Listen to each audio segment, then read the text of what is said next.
உலகில் பெண் வர்க்கம் 100 கோடியாம், அதிலே நீ யாரடி? சருகாய் அன்பே நான் காத்திருக்கிறேன், எங்கே உன் காலடி? மணி சரி பார்த்து தினம் வழி பார்த்து இரு விழிகள் தேய்கிறேன்.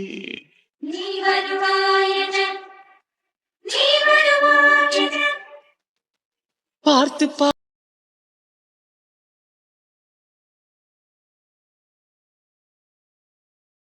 கல்யாணத்துக்கு வந்திருந்த கெஸ்ட் எல்லாரும் மாடியில தானே படுத்துருந்தாங்க. வந்திருந்தவங்க போறாங்க, கிளம்பியாச்சே. இது யாரு வாசல்ல நேரம் படுத்து தூங்குறது?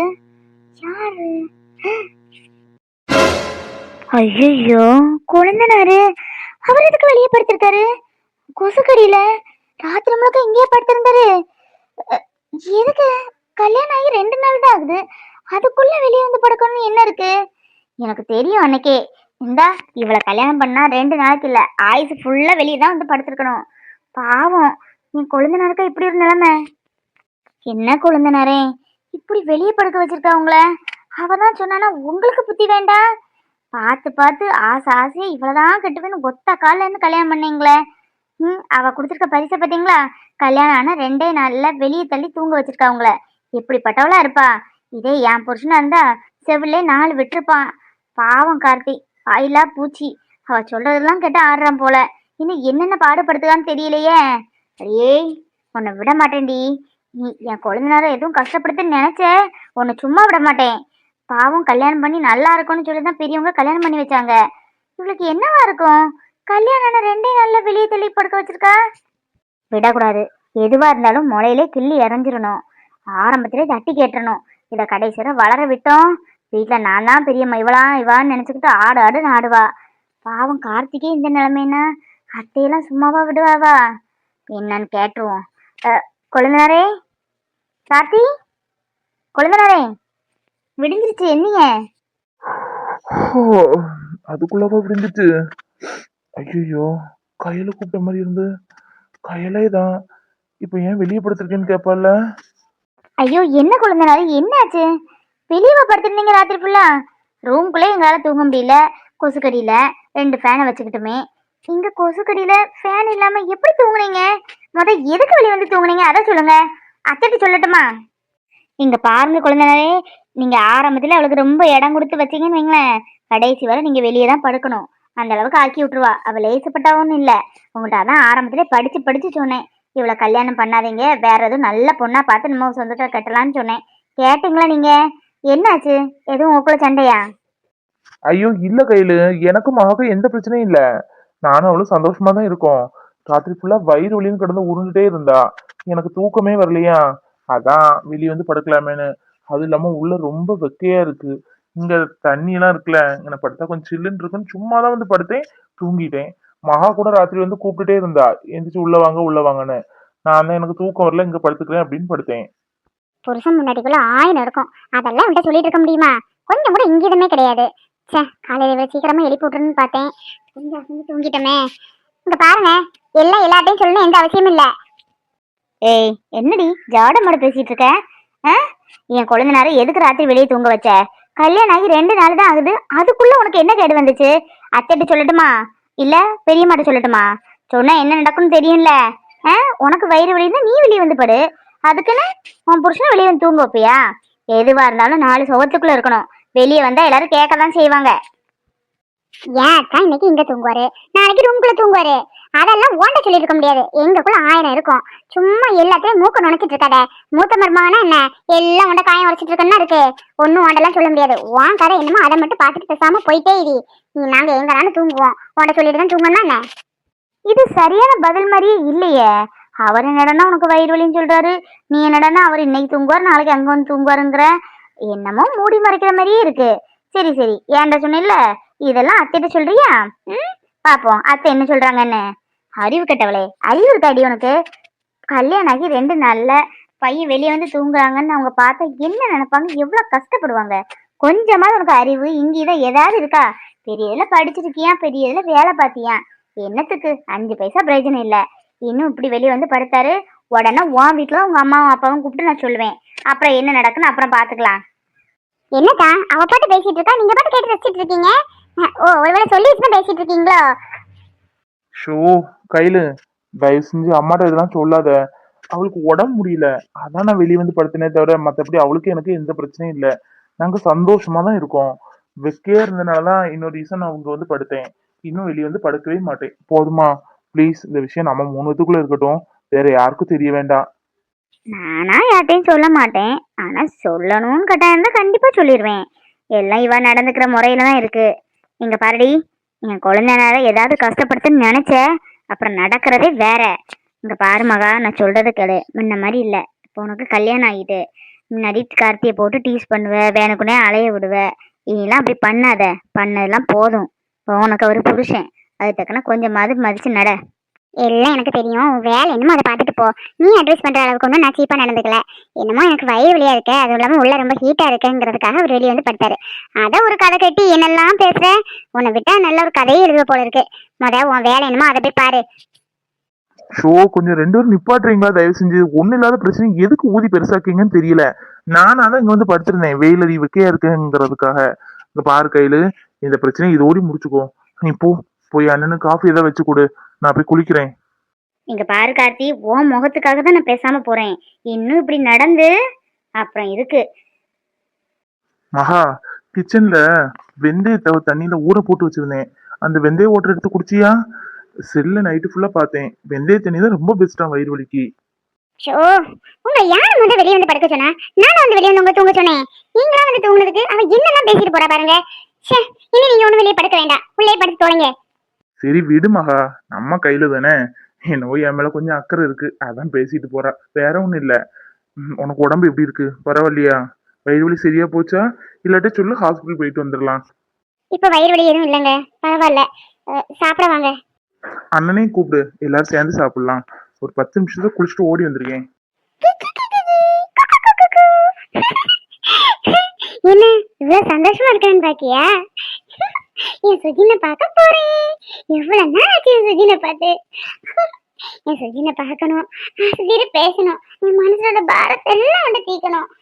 அவன்கிட்டையும் கேட்கணும், எதனால உனக்கும் அப்பாவுக்கும் பிரச்சனையாச்சு, என்னதான் அப்படி பண்ணி தொலைச்சேன்னு அவன்கிட்ட கேட்கணும்.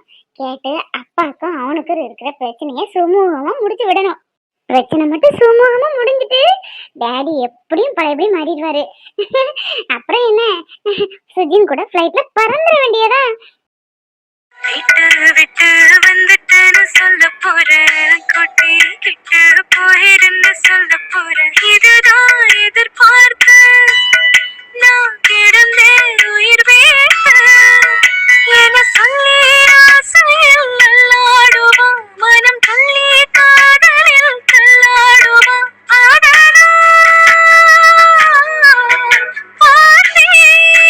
காயத்ரி, ஆபீஸ் போகலையமா? இந்நேரம் காலைல ரெக்க கட்டி பறந்துட்டு நிப்ப, உட்காந்துருக்க. இன்னைக்கு ஆபீஸ் எதுவும் லீவா? இல்லப்பா, ஆபீஸ் உண்டு. 12 மணிப்பா போனா போதும்னு சொன்னாங்க. இன்னைக்கு நிறைய சாருக்கு பேங்க் ஒர்க் இருக்கிறதுனால அங்க போயிட்டாரு. 12 மணிக்கு ஷார்ப்பா கிளம்பணும்ப்பா. விக்ரம், கிளம்பிட்டு விக்ரம், சீக்கிரமா. அங்கிள், அங்கிள், நானும் விக்ரம் வெளியே போறோம். வெளியே போறீங்களா? போயிட்டு வாங்கம்மா, ரொம்ப சந்தோஷம். சாப்பிட்டு போக வேண்டியதுதானே? என்ன அதிசயமா இருக்கு, எந்த நேரமும் ரூமே கெதி நடந்துக்கிறப்ப ரூம் விட்டு வெளியில வந்திருக்க. ரூமுக்குள்ள இருக்கிறவங்க எந்த நேரமும் ரூமுக்குள்ள தான் இருக்கணும், எந்த கட்டாயமும் இல்ல. நானும் விக்ரமும் வெளியே கிளம்பிட்டோம். ஐயா, இது என்ன ஷர்ட் பிளாக் கலர் போட்டுட்டு இருக்கேன்.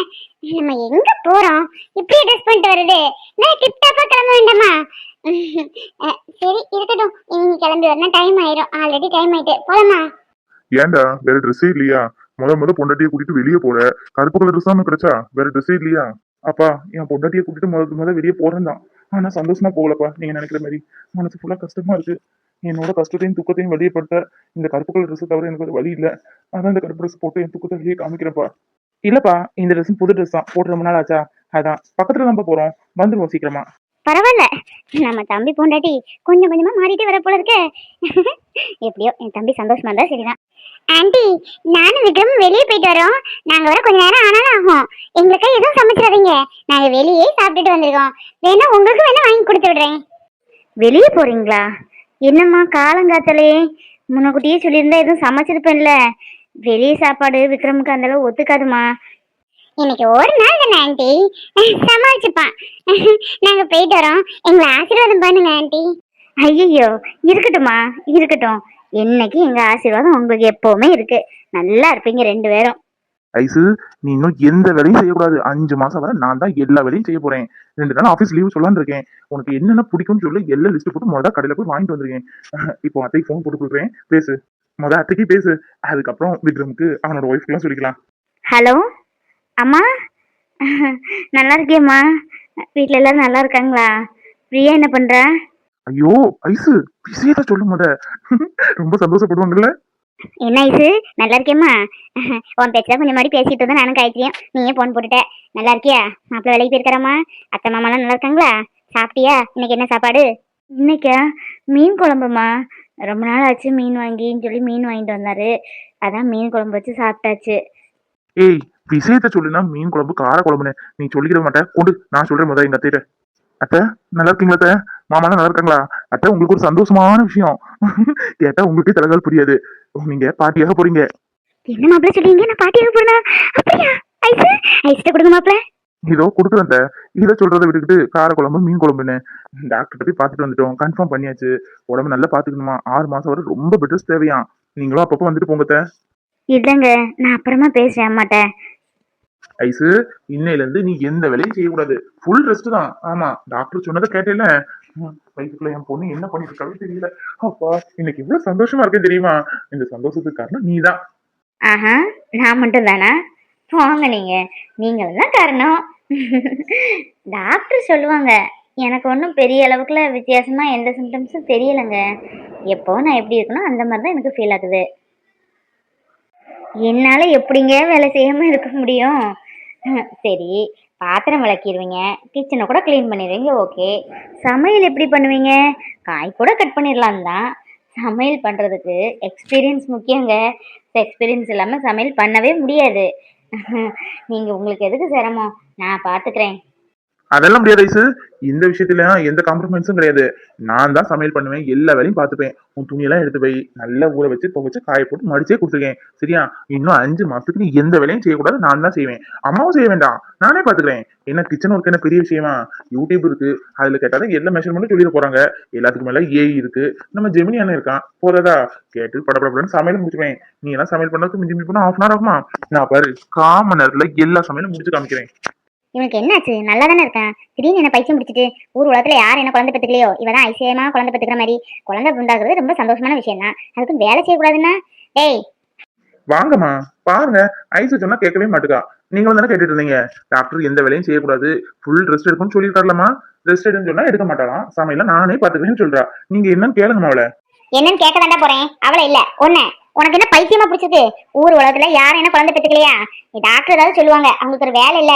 குழந்தை உண்டானதே பெட் ரெஸ்ட் இப்ப ஃபுல்லா தானே நடக்கு. பெட் ரெஸ்ட் எடுத்து யாராவது ஒரு ஆள் சுகப்பிரசவம் இருக்காடா?